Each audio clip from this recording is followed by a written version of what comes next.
സർക്കാരും ആസൂത്രിതമായി അട്ടിമറിച്ചിരിക്കുകയാണ്. ആസന്നമായ ത്രിതല പഞ്ചായത്ത് തെരഞ്ഞെടുപ്പിൽ CPM-നും LDF-നും വൻ പരാജയം ഉണ്ടാകുമെന്നുള്ള ഉറപ്പിന്റെ അടിസ്ഥാനത്തിലാണ് ജനാധിപത്യ വിരുദ്ധമായി തെരഞ്ഞെടുപ്പ് അട്ടിമറിക്കാൻ ആരംഭത്തിൽ തന്നെ CPM-ഉം LDF സർക്കാരും തയ്യാറായത്. കേരളത്തിൻ്റെ രാഷ്ട്രീയ ചരിത്രത്തിൽ കേട്ട് കേൾവിയില്ലാത്ത രീതിയിലാണ് വാർഡ് വിഭജനത്തിലും അതേപോലെ തന്നെ വോട്ടർ പട്ടിക തയ്യാറാക്കിയതിലും ഗുരുതരമായിട്ടുള്ള കൃത്രിമം കാണിച്ചിട്ടുള്ളത്. ഇതിൻ്റെ പിന്നിൽ വൻ ഗൂഢാലോചന നടന്നിട്ടുണ്ട്. മുഖ്യമന്ത്രിയും പാർട്ടിയുടെ സംസ്ഥാന സെക്രട്ടറി ഉൾപ്പെടെയുള്ള നേതൃത്വവും ഇലക്ഷൻ കമ്മീഷനും ഈ ഗൂഢാലോചനയിൽ പങ്കാളികളായിട്ടുണ്ട്.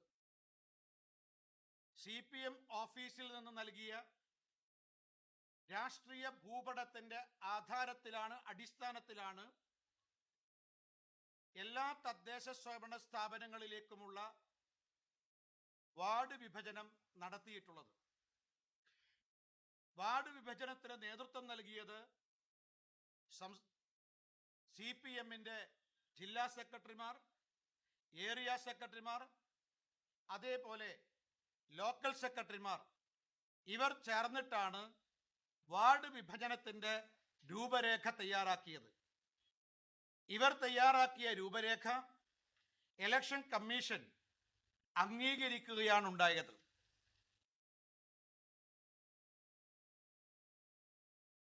ഈ കഴിഞ്ഞ ദിവസം ചേർന്ന സർവകക്ഷി യോഗത്തിൽ ഇലക്ഷൻ കമ്മീഷൻ എന്താണോ ഉറപ്പ് നൽകിയത് ആ ഉറപ്പുകളെല്ലാം തന്നെ നഗ്നമായിട്ട് ലംഘിച്ചിരിക്കുകയാണ്. വോട്ടർ പട്ടികയിലെ കൃത്രിമവും അതേപോലെ തന്നെ വാർഡ് വിഭജനത്തിലെ അശാസ്ത്രീയതയും തിരുവനന്തപുരം ഉൾപ്പെടെയുള്ള 14 ജില്ലകളിലും നടപ്പാക്കിയിട്ടുണ്ട്. CPM-ന് വിജയിക്കാൻ ഉതകുന്ന രീതിയിലാണ് അശാസ്ത്രീയമായിട്ടുള്ള വാർഡ് വിഭജനം നടത്തിയിട്ടുള്ളത്. CPM-ന്റെ വിജയം ഉറപ്പുവരുത്തുകയും BJP-യുടെ NDA-യുടെ പരാജയം ഉറപ്പുവരുത്തുകയും ചെയ്തുകൊണ്ടുള്ള വാർഡ് വിഭജനമാണ് നടത്തിയിട്ടുള്ളത്. വാർഡ് വിഭജനത്തെക്കുറിച്ച് പരാതികൾ പരിഹരിക്കാൻ വേണ്ടി രൂപീകരിക്കപ്പെട്ടിട്ടുള്ള ഡീലിമിറ്റേഷൻ കമ്മിറ്റി അത് കേവലം പ്രഹസനമായി മാറി എന്നുള്ളതാണ് യാഥാർത്ഥ്യം. ഇപ്പൊ വാർഡ് വിഭജനത്തിനെതിരായിട്ട്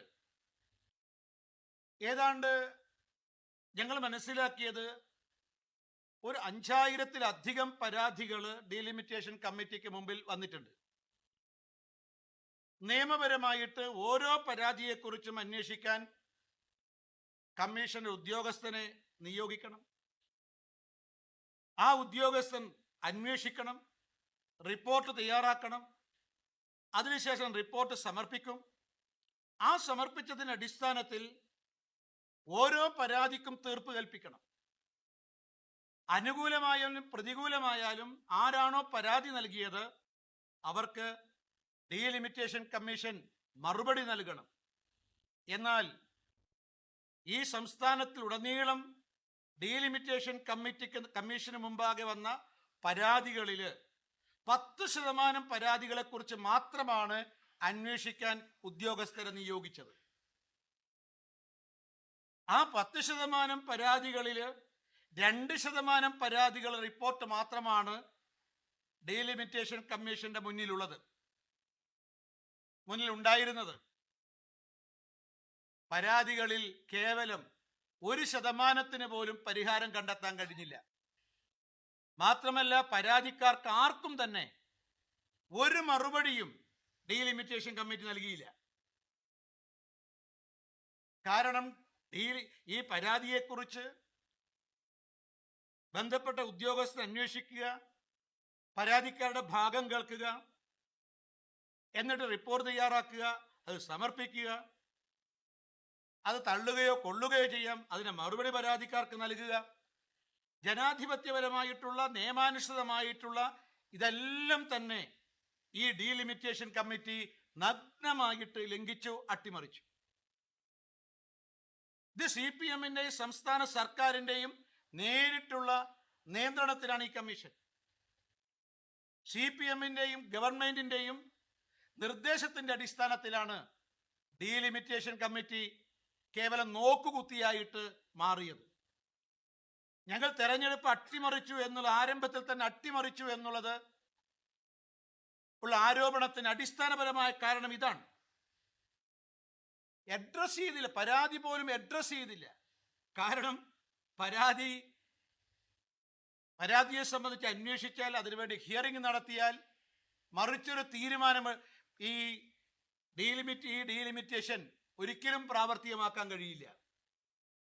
അതായത് ഡീലിമിറ്റേഷൻ നടത്താൻ എന്താണോ നിയമം അനുശാസിക്കുന്നത് അതൊക്കെ നഗ്നമായി ലംഘിച്ചുകൊണ്ടാണ് പാർട്ടിയുടെ സെക്രട്ടറിമാർ ഈ കരട് വിഭജനം ഉണ്ടാക്കിയത്. അതുകൊണ്ട് ഒരു വേദിയിലും ഇത് ചർച്ച ചെയ്യാൻ പറ്റില്ല. നിരവധി ഉദാഹരണങ്ങൾ ഞങ്ങൾക്കുണ്ട്. തിരുവനന്തപുരം ജില്ലയിൽ നിരവധി ഉദാഹരണങ്ങളുണ്ട്. അതുപോലെ തന്നെ കേരളത്തിലെ മുഴുവൻ ജില്ലകളിലും ഈ ഉദാഹരണങ്ങൾ നിങ്ങൾക്ക് മുന്നിൽ അവതരിപ്പിക്കാൻ സാധിക്കും. എൻ്റെ മാധ്യമ സുഹൃത്തുക്കളോട് എനിക്ക് അഭ്യർത്ഥിക്കാനുള്ളത്, നിങ്ങൾ നിഷ്പക്ഷമായിട്ട് ഇത് കേരളത്തിലെ ഈ വാർഡ് വിഭജനത്തെക്കുറിച്ച് ഒന്ന് അന്വേഷിക്കണം. അതിൻ്റെ അശാസ്ത്രീയത പുറത്തു കൊണ്ടുവരണം. എല്ലാ തെളിവുകളും ഞങ്ങളുടെ കയ്യിലുണ്ട്.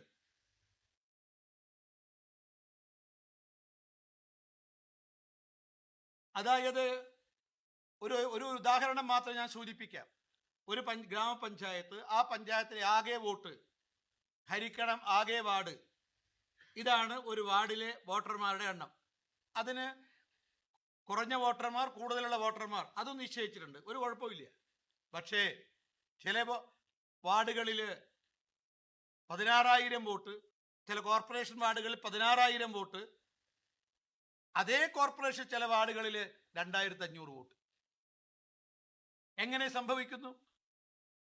ചെറിയ വ്യത്യാസങ്ങൾ നമുക്ക് മനസ്സിലാക്കാം. ഇവിടെ തിരുവനന്തപുരത്ത് തന്നെ നമ്മുടെ പൂന്തുറ വാർഡിൽ ഒരു ഉദാഹരണം, ഞാൻ നിങ്ങളെ ധാരാളം ഉദാഹരണങ്ങളുണ്ട്, ഞങ്ങളുടെ കയ്യിലുണ്ട്, ഞങ്ങൾ തയ്യാറാക്കിയിട്ടുണ്ട്. ഓരോ ജില്ലകളിൽ സംഭവിച്ച് ഞങ്ങൾ തയ്യാറാക്കിയിട്ടുണ്ട്. ഇപ്പൊ പൂന്തുറ വാർഡിൽ 14,460 വോട്ടാണ് പൂന്തുറ വാർഡിലുള്ളത്. എന്നാൽ പാപ്പനംകോട് വാർഡിൽ 2,968 വോട്ടാണ്. എന്താ ഇതിന് മാനദണ്ഡം? ഞങ്ങൾ ഇലക്ഷൻ കമ്മീഷനോട് ചോദിച്ചു.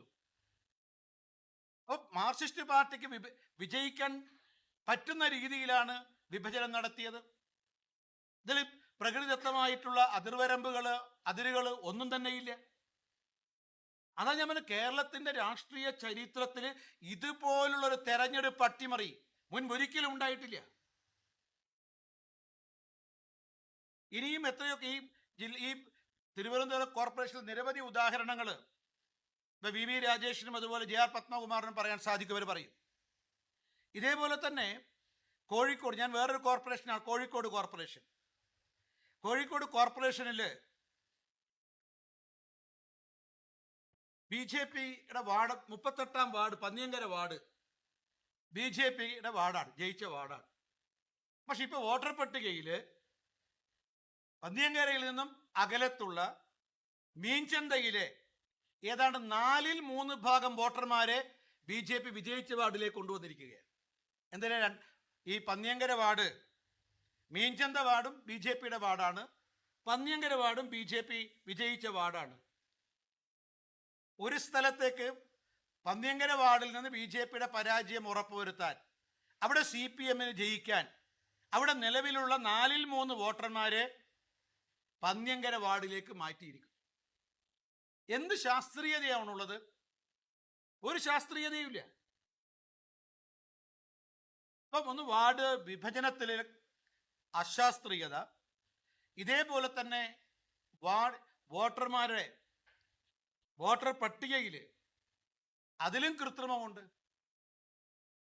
ഞങ്ങൾ ഇതേപോലെ തന്നെ ഇപ്പൊ പാലക്കാട് ജില്ലയിലെ കൊടുമ്പ് പഞ്ചായത്തിൽ വാർഡ് 7 550 വോട്ടുകൾ, അത് 50 വോട്ടുകൾ കൊടുമ്പ് പഞ്ചായത്തിൽ 7-ാം വാർഡിലെ 50 വോട്ടുകൾ 8-ാം വാർഡിലേക്ക് മാറ്റി.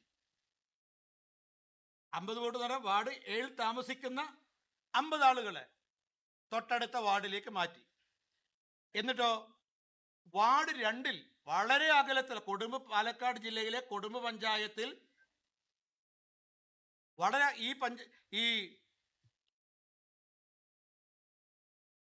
2-ാം വാർഡിലെ 250 വോട്ടുകൾ വളരെ അകലെയുള്ള 4-ാം വാർഡിലേക്ക് മാറ്റി.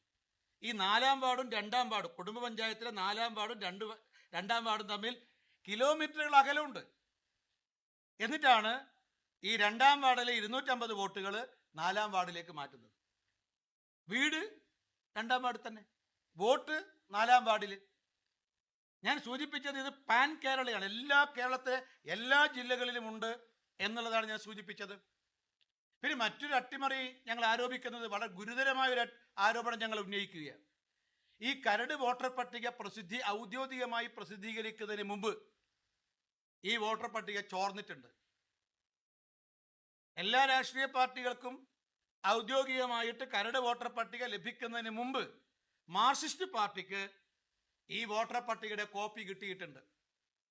നാദാപുരത്തും അതുപോലെ കോഴിക്കോട് ജില്ലയിലെ നാദാപുരത്തും ചാത്തമംഗലം ഈ 2 പഞ്ചായത്തുകളിൽ ഈ വോട്ടർ പട്ടിക ചോർന്ന് പുറത്തു വന്നു. ഔദ്യോഗികമായി പ്രസിദ്ധീകരിക്കുന്നതിന് മുമ്പ് ഇത് വ്യാപകമായിട്ട് എല്ലാവരുടെ അവിടെ CPM-ന്റെ കയ്യിൽ കിട്ടി പുറത്തു വന്നു. ഇത് നാദാപുരം പഞ്ചായത്തിലും ചാത്തമംഗലം പഞ്ചായത്തിലും മാത്രമുള്ള ആയിരിക്കില്ല. കരട് വോട്ടർ പട്ടിക ഔദ്യോഗികമായി പ്രസിദ്ധീകരിക്കുന്നതിന് മുമ്പ് ഇതിന്റെ കോപ്പികൾ മാർക്സിസ്റ്റ് പാർട്ടിയുടെ എല്ലാ ഘടകങ്ങൾക്കും കിട്ടിയിട്ടുണ്ട്. ഞാൻ ചോദിക്കട്ടെ, ഇതുപോലെയുള്ള അട്ടിമറി കേരളത്തെ ചരിത്രത്തിൽ ഉണ്ടായിട്ടുണ്ടോ? ഭരിക്കുന്ന പാർട്ടിക്ക് ആദ്യം വോട്ടർ പട്ടികയുടെ കരട് വോട്ടർ പട്ടിക കിട്ടുക, കരട് കോപ്പി കിട്ടുക, ഇത് കേട്ടുകാളിമ പോലുമില്ല. മാത്രമല്ല, വോട്ടർമാരുടെ എണ്ണം ക്രമീകരിച്ചുകൊണ്ടാണ് വാർഡ് വിഭജനം നടത്തേണ്ടത്. എവിടെയും അത് നടന്നില്ല. ഞാൻ നേരെ സൂചിപ്പിച്ചതുപോലെ ചില സ്ഥലത്ത് 14,000, ചില സ്ഥലത്ത് 2,000. ഇത് കേരളത്തിലെ എല്ലാ കോർപ്പറേഷനുകളിലും മുനിസിപ്പാലിറ്റികളിലും പഞ്ചായത്ത് വാർഡുകളിലും നമുക്ക് കാണാൻ സാധിക്കും.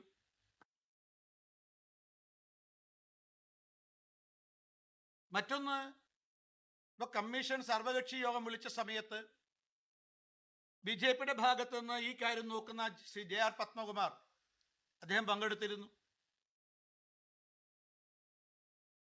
ഈ തെരഞ്ഞെടുപ്പിലെ അശാസ്ത്രീയതയും അപാകതയും അക്കമിട്ടുകൊണ്ട് BJP പ്രതിനിധികൾ ആ യോഗത്തിൽ അവതരിപ്പിച്ചിട്ടുണ്ട്. വാർഡ് വിഭജനത്തെ സംബന്ധിച്ച്, വോട്ടുകളിലെ കൃത്രിമത്തെ സംബന്ധിച്ച്, അതോടൊപ്പം തന്നെ വോട്ടർ പട്ടികയിൽ പേര് ചേർക്കുന്നതിന്റെ അപ്രായോഗികതയെക്കുറിച്ച് ഇതെല്ലാം തന്നെ ആ യോഗത്തിൽ അവതരിപ്പിച്ചിട്ടുണ്ട്. ഇതെല്ലാം തന്നെ ഇലക്ഷൻ കമ്മീഷൻ തലകുലുക്കി സമ്മതിക്കുകയും ചെയ്തു. അടിയന്തരമായി ഇടപെടും, എല്ലാം പരിഹരിക്കും.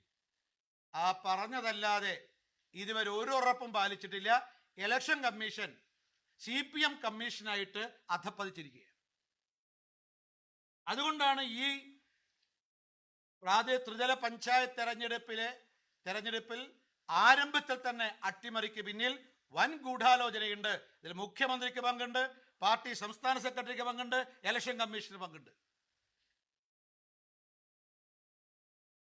ഏതായാലും ഇതിനെതിരായിട്ടുള്ള ജനകീയ പോരാട്ടങ്ങൾക്ക് ഭാരതീയ ജനതാ പാർട്ടി നേതൃത്വം നൽകും. അതുപോലെ തന്നെ നിയമപരമായിട്ട് ഏതറ്റം വരെ പോകാൻ സാധിക്കുമോ അത് ചെയ്യാൻ ഭാരതീയ ജനതാ പാർട്ടി തീരുമാനിച്ചിട്ടുണ്ട്. ഇത് ജനാധിപത്യ കശാപ്പാണ് കേരളത്തിൽ നടന്നിട്ടുള്ളത്.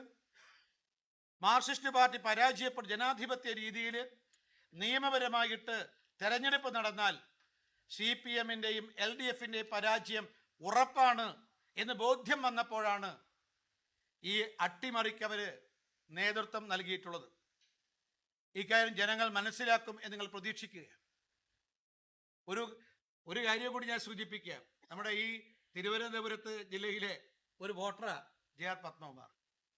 ഇദ്ദേഹത്തിന്റെ വോട്ട് ഇദ്ദേഹത്തിന്റെ വീട്ടിലല്ല, വേറൊരു വീട്ടില. മാത്രമല്ല, ഇദ്ദേഹത്തിന്റെ വീട്ടില് ഒരു 10-40 ആൾ പുതിയ വന്നിട്ടുണ്ട് കുടുംബാംഗങ്ങളായിട്ട്. പിണറായി വിജയൻ ഞങ്ങളെ വീടുകളിലേക്ക് പുതിയ കുടുംബാംഗങ്ങളെ അയച്ചിരിക്കുക. കുടുംബത്തെ പോലും വിഭജിക്കുകയാണ് ഇവര്. ഈ കൃത്രിമ മാർഗത്തിലൂടെ വിജയിക്കാൻ വേണ്ടിയിട്ട് പല കുടുംബങ്ങളെയും വിഭജിച്ചു. അതുകൊണ്ട് ഈ അട്ടിമറിക്കെതിരായിട്ടുള്ള അതിശക്തമായിട്ടുള്ള പോരാട്ടം ഞങ്ങൾ നടത്താൻ വേണ്ടി പോകുന്നു. നിയമപരമായ പോരാട്ടവും രാഷ്ട്രീയപരമായ പോരാട്ടവും ഞങ്ങൾ നടത്താൻ തീരുമാനിച്ചിട്ടുണ്ട്. സ്വാഭാവികമായിട്ടും ഇതിൽ നിന്ന് പിന്മാറി വളരെ സംശുദ്ധമായിട്ടുള്ള ഇലക്ഷൻ, പ്രാദേശിക തെരഞ്ഞെടുപ്പ് ഉറപ്പുവരുത്താൻ ഇലക്ഷൻ കമ്മീഷൻ തയ്യാറാകണമെന്ന് ഞങ്ങൾ ആവശ്യപ്പെടുന്നു. അതോടൊപ്പം തന്നെ ഈ വാർഡ് വിഭജനത്തിലെ കൃത്രിമത്തിനും അതിൽ വോട്ടർ പട്ടികയിലെ കൃത്രിമത്തിന് നേതൃത്വം നൽകിയിട്ടുള്ള എല്ലാ ഉദ്യോഗസ്ഥന്മാരെതിരായിട്ടും ശിക്ഷാ നടപടികൾ സ്വീകരിക്കണമെന്ന് ഭാരതീയ ജനതാ പാർട്ടി ആവശ്യപ്പെടുകയാണ്.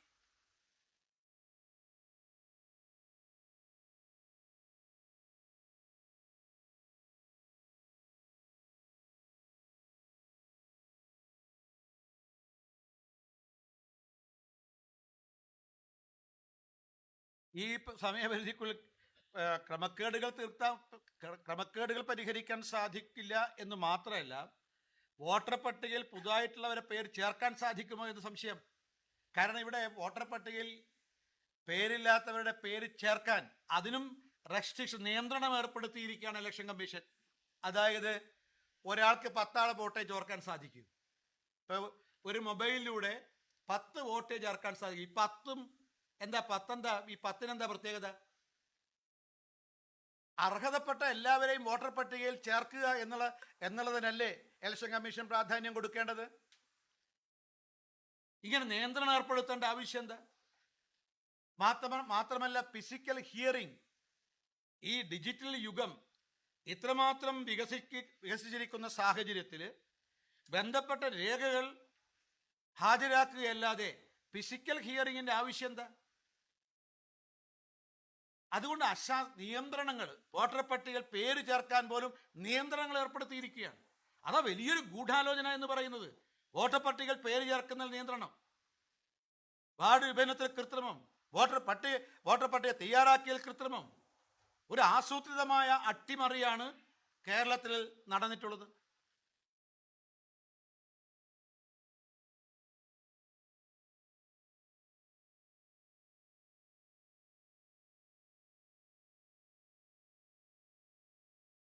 ഞങ്ങൾ അക്കാര്യത്തെക്കുറിച്ച് ഞങ്ങളെ നേതൃത്വം ആലോചിക്കുന്നുണ്ട്. അതിനെക്കുറിച്ച് തീരുമാനമെടുക്കും പെട്ടെന്ന്. ട്രസ്റ്റി ഇവിടെ സൂചിപ്പിച്ച കേരളത്തിലെ എല്ലാ ലോക്കൽ ബോഡീസിലും ഈ വോട്ടേഴ്സ് ലിസ്റ്റ് അട്ടിമറിക്കപ്പെട്ടിരിക്കുകയാണ്. അതിൽ പ്രകടമായ തിരുവനന്തപുരം ബേസ് ചെയ്ത് നിങ്ങളുടെ മാധ്യമപ്രവർത്തകരും ഇവിടെ ഉള്ള ആളുകളായതുകൊണ്ട് ഒരു കാര്യം ശ്രദ്ധിക്കാം. 101 നമ്മുടെ കോർപ്പറേഷൻ്റെ വാർഡുകൾ നിങ്ങളൊന്ന് പരിശോധിച്ച് നോക്കണം. സത്യസന്ധമായി ജനഹിതം പ്രകടിപ്പിക്കാനൊരു അവസരമുണ്ട്. എൻ്റെ വ്യക്തിപരമായ ഒരു അനുഭവം പറയാം. ഞാൻ പട്ടം വാർഡിലായിരുന്നു നേരത്തെ ഉണ്ടായിരുന്നത്, 17-ാം വാർഡിലായിരുന്നു. ഇപ്പോൾ 36-ാം വാർഡ് ഗൗരീശപട്ടം വാർഡിലാണ്. എൻ്റെ 4 പേരാണ് എൻ്റെ വീട്ടിൽ വോട്ടറായിട്ടുള്ളത്. എൻ്റെ വാർഡ് നമ്പർ 17, വീട്ട് നമ്പർ 28-17. 17-ാം വാർഡിൽ 28-17 എൻ്റെ വീട്ട് നമ്പർ. ഈ വീട്ട് നമ്പറിൽ ഞങ്ങൾക്ക് ആർക്കും വോട്ടില്ല. എൻ്റെ മകൻ്റെ ഒന്നാമത്തെ പാർട്ട് 3, ഈ ഗൗരീശപട്ടം വാർഡിലെ പാർട്ട് 3-ലെ 1-ാമത്തെ പേര് എൻ്റെ മകൻ്റെതാണ്. അത് കഴിഞ്ഞാൽ പിന്നെ എൻ്റെ വോട്ടർ ലിസ്റ്റിൽ പേര് വരുന്നത് 923 അങ്ങനെ തുടങ്ങി പല സ്ഥലത്താണ്. അത് സാരമല്ല, ഒരു ബൂത്തിൽ തന്നെ. പക്ഷേ ഈ 17/28-17 എനിക്ക് വോട്ടില്ല. എന്നെ പെടുത്തിയിരിക്കുന്നത് 17/28-18 അവിടെ ഈ ഗൗരീശപട്ടം വാർഡിൻ്റെ പാർട്ട് 3-ൽ അവിടെ ക്രമ നമ്പർ 917 മുതൽ 943 വരെ ഒരേ വീട്ട് നമ്പറിലാണ്. ഇത് തന്നെയാണ് ഞാൻ പരിശോധിച്ച് നോക്കിയപ്പോൾ തിരുവനന്തപുരം കോർപ്പറേഷനിലെ മുഴുവൻ വാർഡുകളിലും ഓരോ വാർഡിലും 10ഉം 15ഉം 20ഉം ഓരോ വീട്ട് പേര് വ്യത്യാസമായിരിക്കാം, പക്ഷേ വീട്ട് നമ്പർ ഒന്നാണ്. ഇതെങ്ങനെ പരിഹരിക്കാൻ പറ്റും? ഫാം 4ഉം ഫാം 5ഉം അനുസരിച്ച് ഡിലീഷനും ഇൻക്ലൂഷനൊക്കെ അവസരമുണ്ട്. ഡിലീഷൻ വേണമെങ്കിൽ ഞാൻ പരാതി കൊടുത്താൽ പോരെ, ഓരോ വോട്ടറെ കൂടെ ഒപ്പിടിച്ചതിന് ശേഷം മാത്രമേ പരാതി കൊടുക്കാൻ പറ്റൂ. അങ്ങനെ കൊടുത്താൽ ഇത് എത്ര ആളുകൾ വേണ്ടി വരും? എൻ്റെ വീട്ടിൽ ഉള്ള 23 പേരെ മാറ്റണമെങ്കിൽ ഞാൻ എത്ര ആളുകൾ കൊണ്ട് എത്ര ആപ്ലിക്കേഷൻ കൊടുക്കണം? ഇത് പ്രായോഗികമാവും? പ്രായോഗികമല്ല. അപ്പോൾ ഇത് പരിഹരിക്കാൻ ഇലക്ഷൻ കമ്മീഷൻ ഇതിന് ഉത്തരവാദിത്തപ്പെട്ട ആളുകൾ നടപടി സ്വീകരിക്കുക, നേരത്തെ ഇവിടെ സൂചിപ്പിച്ചതുപോലെ. അതുപോലെ ഇത് നല്ലവണ്ണം ഒന്ന് സ്ക്രൂട്ടനൈസ് ചെയ്തിട്ട് യഥാർത്ഥ ജനാധിപത്യം ജനഹിതം റിഫ്ലക്റ്റ് ചെയ്യാൻ വേണ്ടിയിട്ടുള്ള നടപടികൾ സ്വീകരിക്കണം. ഇത് എല്ലാ സ്ഥലത്തും. ഞാൻ പറഞ്ഞത് 36ാമത്തെ തിരുവനന്തപുരം കോർപ്പറേഷനിലെ 36ാമത്തെ വാർഡിലെ 3ാമത്തെ പാർട്ടിൻ്റെ കാര്യമാണ് ഞാൻ പറഞ്ഞത്. ഒരു പാർട്ടിൽ തന്നെ എത്രയോ തെറ്റുകൾ ഞാൻ രേഖപ്പെടുത്തി വെച്ചിട്ടുണ്ട്. ഞങ്ങളുടെ കയ്യിൽ അതിൻ്റെ എവിഡൻസ് ഉണ്ട്. അപ്പോൾ ഇത് പരിഹരിക്കാൻ ഉടനെ തന്നെ 7-ാം തീയതി ഓഗസ്റ്റ് 7-ന് പരാതി കൊടുത്ത് പരിഹരിക്കാൻ പറ്റില്ല. ഇലക്ഷൻ കമ്മീഷൻ സുവോമോട്ടോ തന്നെ ഇലക്ഷൻ ഇതിൻ്റെ ബന്ധപ്പെട്ട ഉദ്യോഗസ്ഥന്മാർക്ക് നിർദ്ദേശം കൊടുത്ത് ഇത് സ്ക്രൂട്ടനൈസ് ചെയ്ത് പരിഹരിക്കണം എന്നുള്ളതാണ്. പിന്നെ ഡബിൾ വോട്ട് എല്ലായിടത്തും ഉണ്ട്, എല്ലാ സ്ഥലത്തും. അത് പരിഹരിക്കാൻ ഒരു മെക്കാനിസവും ഇല്ല. ഇലക്ഷൻ കമ്മീഷനുണ്ട്, പക്ഷേ നമ്മുടെ കേരള സ്റ്റേറ്റ് ഇലക്ഷൻ കമ്മീഷന് ഇത് ഒന്ന് ഫിൽട്ടർ ചെയ്യാനുള്ള സംവിധാനമില്ല. അപ്പോൾ ഇത് പരിഹരിക്കണം എന്നുള്ളതാണ് നമ്മുടെ ഈ ഭാരതീയ ജനതാ പാർട്ടി ആവശ്യപ്പെടുന്നത്. ലീഗ് നിയമപരമായിട്ടുള്ള കുറേ കാര്യങ്ങൾ ഞങ്ങൾ ചെയ്തിട്ടുണ്ട്, അത് രാജേഷ് സൂചിപ്പിക്കും.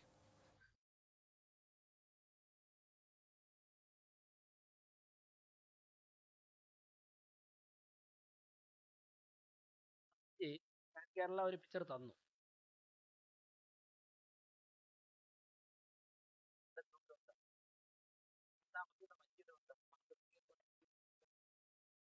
യുടെ 2ാമത്തെ ഭാഗത്തിന്റെ ഒരു 3 പേപ്പറാണ് ഇരിക്കുന്നത്. രേവതി എന്നൊരു വീടുണ്ട്. വീടിന്റെ നമ്പർ TC 82/11/0. ഭാഗം നമ്പർ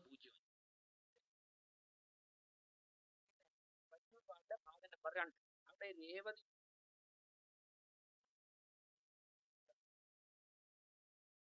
വീട്ടിൽ 24 പേരുടെ വോട്ടുണ്ട്. ഞാൻ 24 മാർക്ക് ചെയ്തു. മഹേഷ്, ധന്യ, മഹേഷിന്റെ അമ്മ, ഇവർ 3 പേര് മാത്രമേ അവിടെ താമസിക്കൂ. ബാക്കി 21 പേർക്കും കുന്നുകുഴി വാർഡിലും കണ്ണമൂല വാർഡിലും വോട്ടുണ്ട്. പലർക്കും കുന്നുകുഴിയിൽ വോട്ടുണ്ട്, കണ്ണമൂല വോട്ടുണ്ട്. ഇവരെ എന്ത് വളരെ ഗൂഢാലോചന നടത്തിയിട്ടാണ് ഒരു വീട്ടിൽ 24 വരെ വോട്ട് ചേർത്തിരിക്കുന്നു, 21 പേരും ആ വീട്ടിൽ താമസിക്കുന്നവരല്ല. ഈ കാര്യം ഇത് 2020 ഉണ്ടായിരുന്നു. ഇത് മൊബൈലിൽ ഇതിന്റെ സ്ക്രീൻഷോട്ട് എടുത്ത് ഇതുൾപ്പെടെ ഇലക്ഷൻ കമ്മീഷണർ ഷാജഹാൻ സാറിനെ 1 വർഷം മുമ്പ് ഞാൻ നേരിട്ട് കണ്ട് ഇത് എൻ്റെ മൊബൈലിൽ അദ്ദേഹത്തിന് കാണിച്ചു കൊടുത്തതാണ്. 1 വർഷം മുമ്പ്. ഇതിപ്പോഴും അദ്ദേഹത്തിന് കാണിച്ചു കൊടുത്ത കോപ്പി എൻ്റെ മൊബൈലിൽ ഇപ്പോഴും കിടപ്പുണ്ട്. ഇപ്പോൾ അതിൻ്റെ ഹാർഡ് കോപ്പി എടുത്തിട്ടുണ്ട്. ചീഫ് ഇലക്ഷൻ കമ്മീഷനോട് 1 വർഷം മുമ്പ് ഇതേ വോട്ടുകളുടെ കാര്യം ഞാൻ പറഞ്ഞാണ്. ഇപ്പോഴും അതവിടെ കിടപ്പുണ്ട്. നിങ്ങൾക്ക് ഈ പ്രസ് മീറ്റ് കഴിഞ്ഞ് നേരെ പോയി കഴിഞ്ഞാൽ ഈ രേവതി പോയി അന്വേഷിച്ച് കഴിഞ്ഞാൽ നേരിട്ട് അറിയാൻ സാധിക്കും. ഇത് ഒരു ഉദാഹരണം. പിന്നെ കൃഷ്ണാജി പറഞ്ഞു, പത്മകുമാർജിയുടെ വീട്ടിൽ പത്മകുമാർജി അറിയാത്ത 10-13 പേരെ ചേർത്തിട്ടുണ്ട്. 23 പേരെ.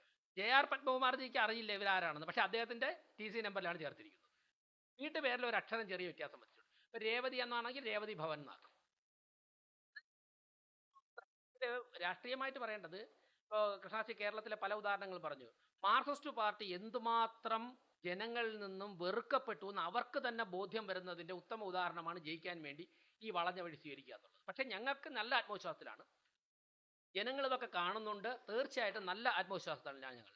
മാധ്യമങ്ങളുടെയൊക്കെ വാർത്ത കൊടുത്ത ഒരു കാര്യം തന്നെയാണ് ആറ്റുകാൽ ക്ഷേത്രം. ആറ്റുകാൽ ക്ഷേത്രം ഇപ്പോൾ ആറ്റുകാൽ വാർഡിലില്ല. നിങ്ങളൊക്കെ തന്നെ കഴിഞ്ഞ ദിവസങ്ങളിലായി വാർത്ത കൊടുത്തുകൊണ്ടിരിക്കുന്ന കാര്യമാണ്. ഇപ്പോൾ ഇതുപോലെ ഞാൻ ഓരോ വാർഡുകളുടെയും കാര്യം പറയുന്നില്ല. ഇപ്പോൾ ഒരു ഉദാഹരണം കൂടെ പറയാം. നമ്മുടെ വിഴിഞ്ഞം പോർട്ട് ഇരിക്കുന്ന വാർഡ്, അവിടെ പാർലമെന്റ് തെരഞ്ഞെടുപ്പിൽ രാജീവ് ചന്ദ്രശേഖർജി അവിടുത്തെ 2 വാർഡുകൾ ലീഡ് ചെയ്തു. അന്ന് വിഴിഞ്ഞം പോർട്ടിരുന്ന വാർഡിന്റെ പേര് മുല്ലൂര്, തൊട്ടടുത്തുള്ള വാർഡിന്റെ പേര് വെങ്ങാനൂര്. വെങ്ങാനൂരും മുല്ലൂരും രാജീവ് ചന്ദ്രശേഖർ ലീഡ് ചെയ്തിരുന്നു. ഇവര് ഒരു വിഭജനം നടത്തിയിട്ട് ഈ വാർഡുകളെയൊക്കെ തന്നെ കൂട്ടിക്കുഴപ്പിച്ചിട്ട് ഒരു പ്രത്യേക സാഹചര്യത്തിലാക്കി.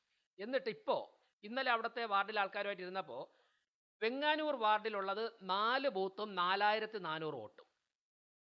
അതിന്റെ തൊട്ടടുത്തുള്ള പോർട്ട് വാർഡ് അവിടെ ഉള്ള 11,852 വോട്ടും 9 ബൂത്തും. അതായത് ഈ വെങ്ങാനൂർ ഈ പോർട്ട് വാർഡിൽ നിന്നും ഒരു 2 ബൂത്ത് എടുത്ത് വെങ്ങാനൂർ വാർഡിലോട്ട് മാറ്റിയാൽ പോർട്ട് വാർഡ് BJP ജയിക്കും. അപ്പോൾ BJPക്ക് വോട്ട് ചെയ്യാനായിട്ട് ഒരിക്കലും സാധ്യതയില്ലാത്ത ഒരു വിഭാഗം ജനങ്ങൾ താമസിക്കുന്ന 2 വാർഡ് കൂടെ പോർട്ടിൽ നിലനിർത്തി. അപ്പോൾ ഇലക്ഷൻ കമ്മീഷന്റെ ജനറൽ പ്രിൻസിപ്പിൾ എന്താണ്? 9,000 9,500 ആയിരിക്കണം സംഖ്യ. വീടുകൾ 4,000 4,500 ആയിരിക്കണം. അതിനെല്ലാം വയലേറ്റ് ചെയ്തുകൊണ്ട് വെങ്ങാനൂർ വാർഡിൽ 4,400 കൊടുക്കുമ്പോൾ പോർട്ട് വാർഡിൽ 11,000 വോട്ടർമാർ. തൊട്ടടുത്തുള്ള ഹാർബറിൽ 7,331, വിഴിഞ്ഞത്ത് 13,184.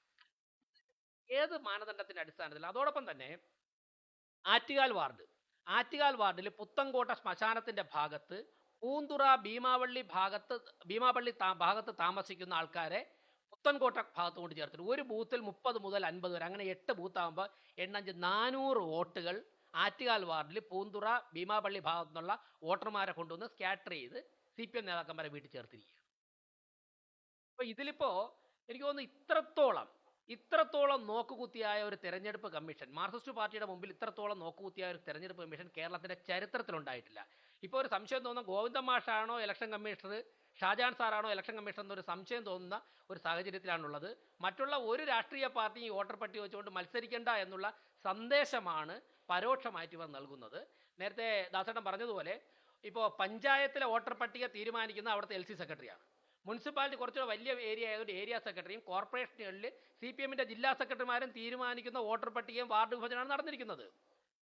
ഇത് പൂർണ്ണമായിട്ടും തെരഞ്ഞെടുപ്പ് അട്ടിമറിക്കുവാനുള്ള ഉദ്ദേശത്തോടു കൂടിയാണ് BJP ശക്തമായി ഞങ്ങൾ നിയമ പോരാട്ടത്തിന്റെ പിന്നിലുണ്ട്. അതോടൊപ്പം തന്നെ ഞങ്ങൾ രാഷ്ട്രീയമായി നേരിടും. മറ്റൊന്ന്, ഒരു വാർഡിന് വേണ്ടി 100 വാർഡിനെയും വിഭജിച്ചത് എന്താണ്, അതിന്റെ ഗൂഢാലോചന എന്താണെന്ന് അന്ന് BJP പറഞ്ഞിരുന്നു.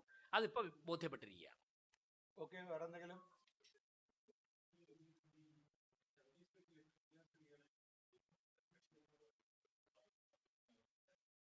BJP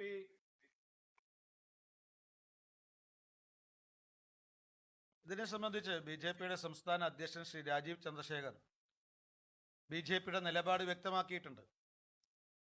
ഞങ്ങളെ സംബന്ധിച്ച് സഭയെയും സഭാവിശ്വാസത്തെയും സംരക്ഷിക്കുക എന്നുള്ളതിൽ ഭാരതീയ ജനതാ പാർട്ടി പ്രതിജ്ഞാബദ്ധമാണ്. ഛത്തീസ്ഗഡിലെ കന്യാസ്ത്രീകൾക്ക് നിയമപരമായിട്ട് എല്ലാ സംരക്ഷണവും ഉറപ്പു നൽകാൻ ഭാരതീയ ജനതാ പാർട്ടി തീരുമാനിച്ചിട്ടുണ്ട്.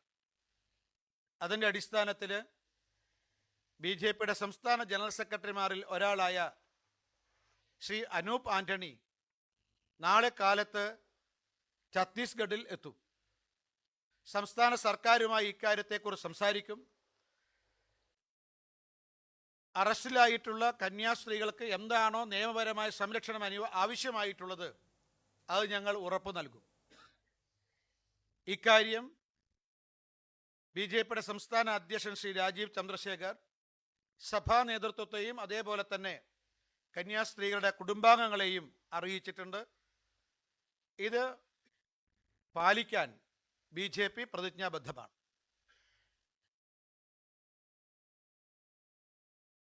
ഒരു കാര്യം കൂടി സൂചിപ്പിക്കാനുള്ളത് ഒറ്റവരി, അതായത് ഇപ്പോൾ കുറച്ച് ദിവസങ്ങളായിട്ട് SNDP സംസ്ഥാന ജനറൽ സെക്രട്ടറി വെള്ളാപ്പള്ളി നടേശനെ അപമാനിക്കാനും അവഹേളിക്കാനും വെല്ലുവിളിക്കാനും കോൺഗ്രസ് നേതാവ്, പ്രതിപക്ഷ നേതാവ് VD സതീശൻ തയ്യാറാകുകയാണ്. VD സതീശനോട് ഞങ്ങൾക്ക് ഒന്ന് മാത്രമേ പറയാനുള്ളൂ, സാമൂഹ്യനീതി നടപ്പാക്കണം എന്നുള്ളതാണ് SNDP general secretary Vellappally Natesan ആവശ്യപ്പെട്ടത്. ഇതിനെതിരായിട്ട് കുതിര കയറുന്ന VD സതീശൻ സമസ്ത പോലുള്ള സംഘടനകൾ സംസ്ഥാന സർക്കാരിൽ സമ്മർദ്ദം ചെലുത്തുന്നത് എന്തുകൊണ്ടാണ് കാണാതെ പോകുന്നത് എന്ന് അദ്ദേഹം വ്യക്തമാക്കണം. മാത്രമല്ല, കേരളത്തെയും ഭാരതത്തെയും മതരാഷ്ട്രമാക്കാൻ പരസ്യമായി ആഹ്വാനം ചെയ്ത ജമാഅത്ത് ഇസ്ലാമിയുമായിട്ട് അവരുടെ ഓഫീസിൽ പോയി രാഷ്ട്രീയ സഖ്യത്തിന് വേണ്ടി ചർച്ച നടത്തിയ VD സതീശന് മതേതരത്വത്തെക്കുറിച്ച് പറയാൻ എന്ത് ധാർമ്മിക അവകാശമുള്ളത്? മതഭീകരവാദികളുമായിട്ട് ചർച്ച നടത്തുക, അവരുമായി രാഷ്ട്രീയ സഖ്യമുണ്ടാക്കുക, എന്നിട്ടാണ് മതേതരത്വത്തിൻ്റെ പേരിൽ വെള്ളാപ്പള്ളി നടേശനെതിരായിട്ട് SNDPയുടെ സംസ്ഥാന ജനറൽ സെക്രട്ടറിക്കെതിരായിട്ട് കുതിര കയറുന്നത്. ഇത് VD സതീശൻ അവസാനിപ്പിക്കുന്നത് നല്ലതാണ്. ഈ ജമാഅത്ത് ഇസ്ലാമിയുമായിട്ടുള്ള രാഷ്ട്രീയ സഖ്യത്തെക്കുറിച്ച്, മതഭീകര സംഘടനകളുമായിട്ടുള്ള ചർച്ചയെക്കുറിച്ച് വി.ഡി. സതീശൻ ഒരിക്കൽ കൂടി നിലപാട് വ്യക്തമാക്കണമെന്ന് BJP ആവശ്യപ്പെടുകയാണ്.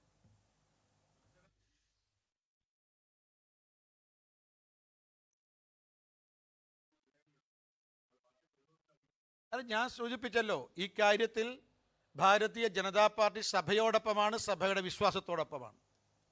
അത് രണ്ടും ഞങ്ങൾ സംരക്ഷിക്കും. ഞങ്ങൾ പ്രതിജ്ഞാബദ്ധമാണ്.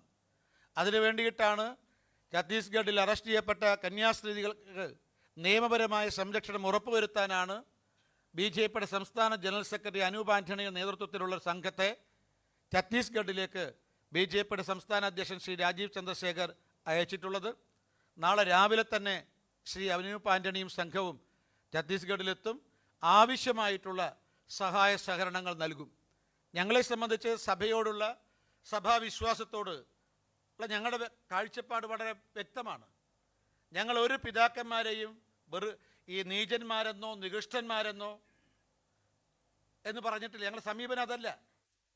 ഞങ്ങളെ സഭയെയും സഭാപിതാക്കന്മാരെയും വിശ്വാസികളെയും ആദരവോടുകൂടി കാണുന്ന സമീപനമാണ് ഭാരതീയ ജനതാ പാർട്ടിക്കുള്ളത്. അതാണ് ഞങ്ങൾ തുടരാൻ ആഗ്രഹിക്കുന്നത്.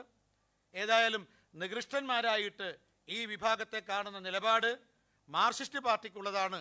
ശിവൻകുട്ടി ഇതിനെക്കുറിച്ച് മുഖ്യമന്ത്രിയുമായിട്ട് സംസാരിക്കുന്നത് നല്ലതാണ്. ഈ ക്രൈസ്തവ ആധ്യാത്മിക ആചാര്യന്മാരെ, വിഭാഗത്തെ നികൃഷ്ടന്മാരായി കാണുന്ന സമീപനം മുഖ്യമന്ത്രിക്ക് ഇപ്പോഴും ഉണ്ടോ എന്ന് കേരളത്തിലെ വിദ്യാഭ്യാസ മന്ത്രി ശിവൻകുട്ടി മുഖ്യമന്ത്രിയോട് ചോദിക്കുന്നത് നല്ലതാണ്. അതിനെക്കുറിച്ച് ഞാൻ സൂചിപ്പിച്ചല്ലോ, അവിടെ അറസ്റ്റ് നടന്നിട്ടുണ്ട്. പക്ഷെ അതിന് ചെയ്യാൻ സാധിക്കുന്നത് അവർക്ക് പൂർണ്ണമായും നീതി ഉറപ്പുവരുത്തുക എന്നുള്ളതാണ്. ആ നീതി ഉറപ്പുവരുത്താനാണ് ഭാരതീയ ജനതാ പാർട്ടി തയ്യാറാകുന്നത്. ഞങ്ങൾ കന്യാസ്ത്രീകളോടൊപ്പമുണ്ട്, സഭയോടൊപ്പമുണ്ട്, സഭാ വിശ്വാസത്തോടൊപ്പമുണ്ട്. ഇത് ഞാൻ പറഞ്ഞല്ലോ, ഇത്തരത്തിൽ ഞങ്ങളുടെ സഭയോടൊപ്പമാണ് ഞങ്ങളുള്ളത്, കന്യാസ്ത്രീകളോടൊപ്പം ഞങ്ങളുള്ളത്, സഭയുടെ വിശ്വാസത്തോടൊപ്പമാണ് ഞങ്ങളുള്ളത്. അതുകൊണ്ട് തന്നെ എവിടെയെങ്കിലും ഇത്തരം